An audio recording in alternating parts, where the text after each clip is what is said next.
second generation leadership is being treated. It's nonsense. One is the state punishing you for a crime. The other is the lessor or the landlord exercising a right of covenant that you will not behave in a way that makes you a danger to your neighbors. Every landlord and tenant, every lessor and lessee has on his covenant.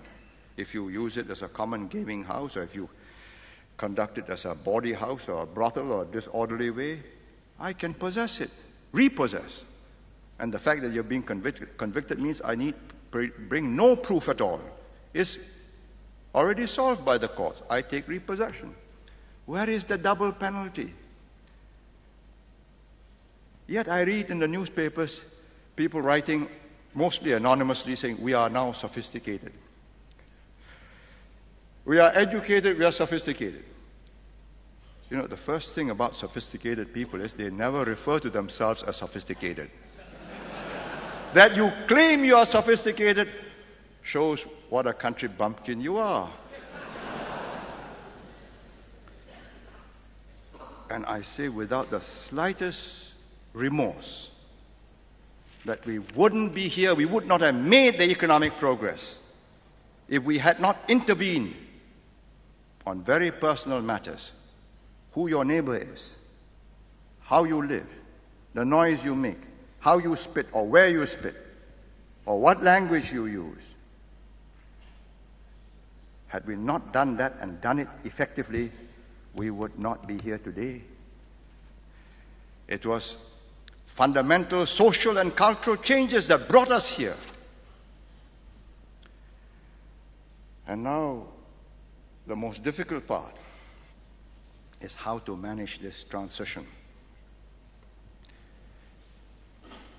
It's not simply just to govern. To govern is simple.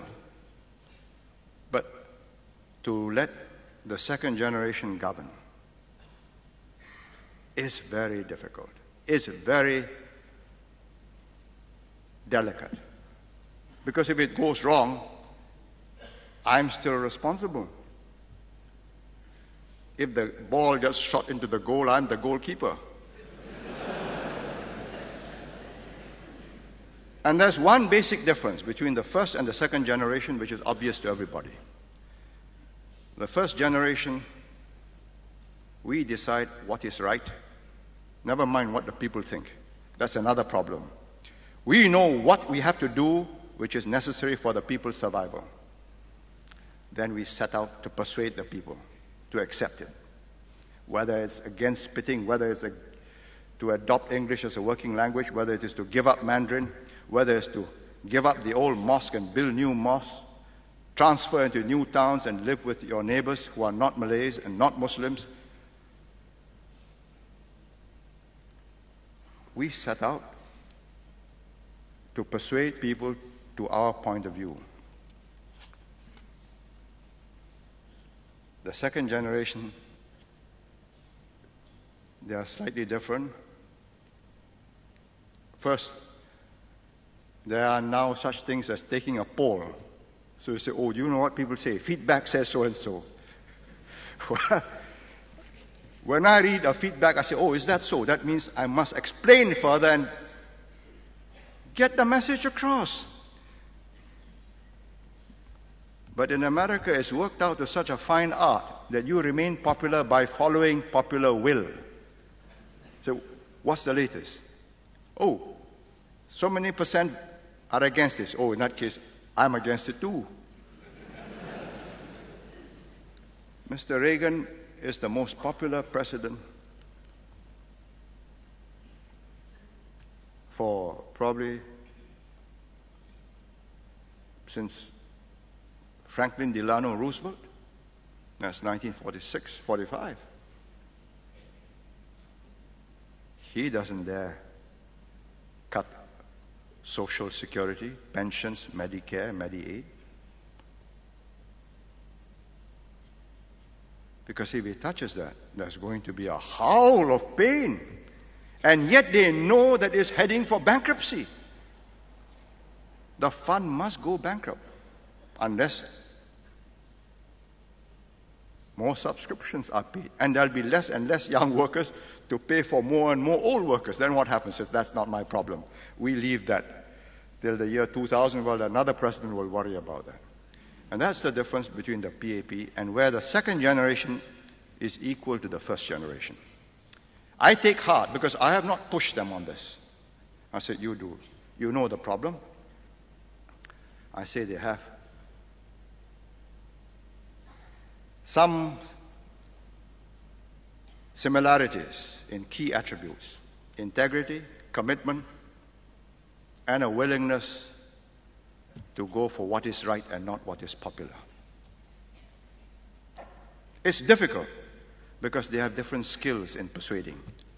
So I get a paper that says how to get this people to have more children and so on. So we will employ a PR agency to explain.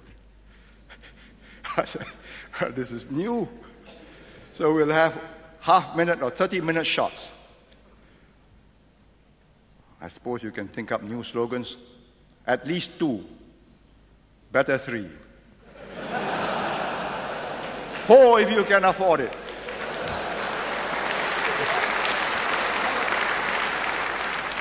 But my generation, we coined the words ourselves. We minted them. I didn't get a PR agency to write Clean and Green Singapore. I just looked at a scruffy place and I said, no, this is nonsense. We'll go down the drain. Any investor coming to Singapore, seeing it in such a scruffy state, knows that this place will go down. And we were going down. Riots taking place, 64. People demoralized. That's when Clean and Green Singapore got coined. And we made it, we pushed it. Well, this is different. But they are willing to tackle it. And they know that popular government does not mean you have to be popular when you govern. That's not what it means. It means at the end of your term, whether you choose to run for 4 years or for 5 years, a full term, you must retain enough popular support to come back and form the next government. That's what it means.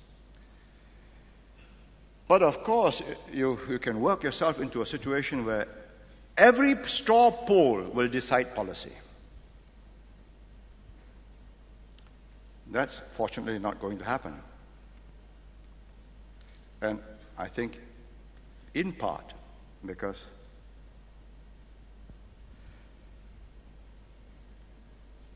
Goh Chok Tong is willing to take tough decisions. I didn't choose him. His colleagues chose him.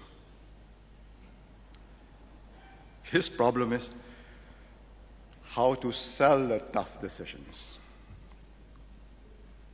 So it takes a longer time. It's gradual, in stages, but never mind. Better than not tackling the problem. These are relatively simple ones. You know, everybody wanted